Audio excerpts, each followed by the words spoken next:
بسم اللہ الرحمن الرحیم۔ حضرت سیدنا موسیٰ کلیم اللہ علیہ الصلاۃ والسلام آج سے ہزاروں سال قبل جس وقت آپ اعلان نبوت فرماتے ہیں تو فرعون آپ پر ظلم و ستم اور بربریت کی انتہا کر دیتا ہے۔ آپ امر باری تعالیٰ اپنے 60,000 کم و بیش ماننے والوں کو اپنے ساتھ لیے ہوئے جب ہجرت کے لیے چلتے ہیں تو ہر طرف سے وہ آپ کا ناطقہ بند کر دیتا ہے، رستہ بند کر دیتا ہے۔ تو اس وقت مالک کائنات اپنے نبی کو سمندر میں سے رستہ عنایت فرما دیتا ہے، سمندر واضح ترین راہ عنایت کر دیتا ہے جس میں سے آپ اور آپ کے ماننے والے بآسانی گزر جاتے ہیں۔ لیکن اسی رستے سے جب فرعون مصر اپنی قوم کے ساتھ گزرتا ہے تو وہ نیست و نابود ہو جاتا ہے، اس رستے میں غرق ہو جاتا ہے، سمندر میں فنا ہو جاتا ہے۔ حضرت موسیٰ کلیم کی قوم سمندر کا سفر مکمل کرنے کے بعد کوہ طور کے قریب اس وادی میں قیام پذیر ہوتی ہے جسے آج بھی وادی سینا کے نام سے جانا جاتا ہے۔ یہاں پر اللہ رب العزت قوم موسیٰ کے کھانے کا بندوبست یوں فرماتا ہے کہ آسمان سے من و سلوہ اتار کر ان لوگوں کو سیر کرتا ہے کہ جو اللہ کی رضا کے لیے ہجرت کرتے ہیں۔ طویل عرصہ قوم کو ہدایت کے مبارک سبق سکھانے کے بعد جب موسیٰ کلیم اللہ علیہ الصلاۃ والسلام کوہ طور پر تشریف لے جاتے ہیں اور کچھ دن واپسی نہ آنے پر قوم وہ کر کے دکھاتی ہے کہ جو انتہائی ناگزیر ہوتا ہے، انتہائی ناگوار ہوتا ہے۔ ویڈیو میں آگے بڑھنے سے پہلے بھائیوں سے ملتمس ہوں کہ جو ویڈیو پہ نئے ہیں وہ ویڈیو کو لائک کریں، چینل کو سبسکرائب کریں، بیل آئیکن کو پریس کریں۔ سامری نامی جادوگر جس کے متعلق آج آپ معلومات سن رہے ہیں، سونے سے ایک بچڑا بناتا ہے جو دراصل ہوتا تو بے جان ہے لیکن بولتا جانداروں کی طرح ہے۔ اس میں کیا حقیقت ہے؟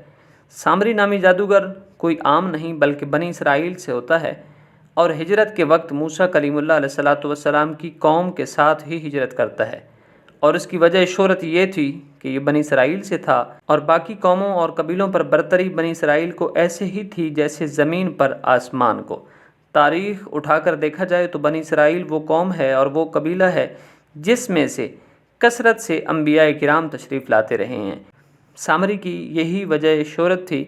سامری نے پوری قوم کو جھانسا دے کر، امین بن کر، امانت دار بن کر ساری قوم کا سونا اپنے پاس اکٹھا کیا کہ وہ بوقت ضرورت سب کو واپس لوٹا دے گا، اور یوں سب سونا پگھلا کر ایک بچڑے کی صورت میں ڈھال دیا جاتا ہے جو کہ بڑی ہی ایک پرکشش صورت میں بن جاتا ہے۔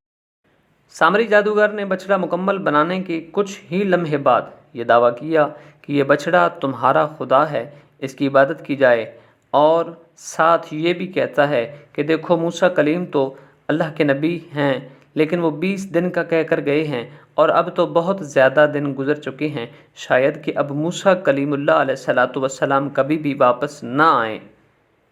یہ ایسا جھانسا تھا کہ جس نے قوم کے ایسے دماغ خراب کر دیے کہ جس کے بعد پھر قوم کبھی بھی تاب نہ لا سکی۔ قوم تھی کہ سامری جادوگر کے دھوکے اور بدگمانی سے مطمئن ہو بیٹھے تھے، بچڑے کو خدا مان بیٹھے تھے۔ حضرت موسیٰ کلیم اللہ علیہ الصلاۃ والسلام کی محنت اور مشقت ضائع کر بیٹھے اور واضح گمراہی کا شکار ہو گئے۔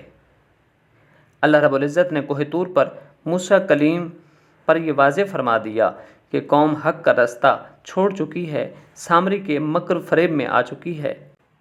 حضرت موسیٰ کلیم جب سامری کو بلاتے ہیں اور اس سے حقیقت پوچھتے ہیں تو سامری حاضر ہو کر اپنی اوٹ پٹانگ سناتا ہے تو حضرت موسیٰ کلیم اللہ علیہ الصلاۃ والسلام غصے میں سامری کو بد دعا دیتے ہیں، اور حضرت موسیٰ کلیم کی بد دعا کا اثر کچھ یوں ہوتا ہے۔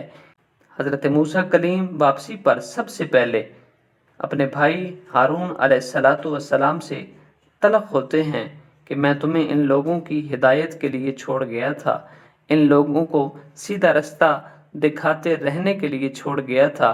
حضرت ہارون علیہ نبینا علیہ الصلاۃ والسلام نے سب ماجرا سنایا، بگڑی ہوئی قوم کا حال بتایا اور اپنی کوششوں کو بھی بیان کر کے سنایا۔ حضرت موسیٰ کلیم انتہائی غمگین تھے۔ سامری اپنی بقایا زندگی انتہائی بری مرض میں گزارتا ہے اور اسی ہی بری مرض میں مر جاتا ہے۔ یہ ہے سامری کی حقیقت جو کہ آپ نے سنی ہوگی۔ انشاءاللہ العزیز ملیں گے نئی معلومات کے ساتھ، تب تک کے لیے دیجیے اجازت۔ اللہ حافظ۔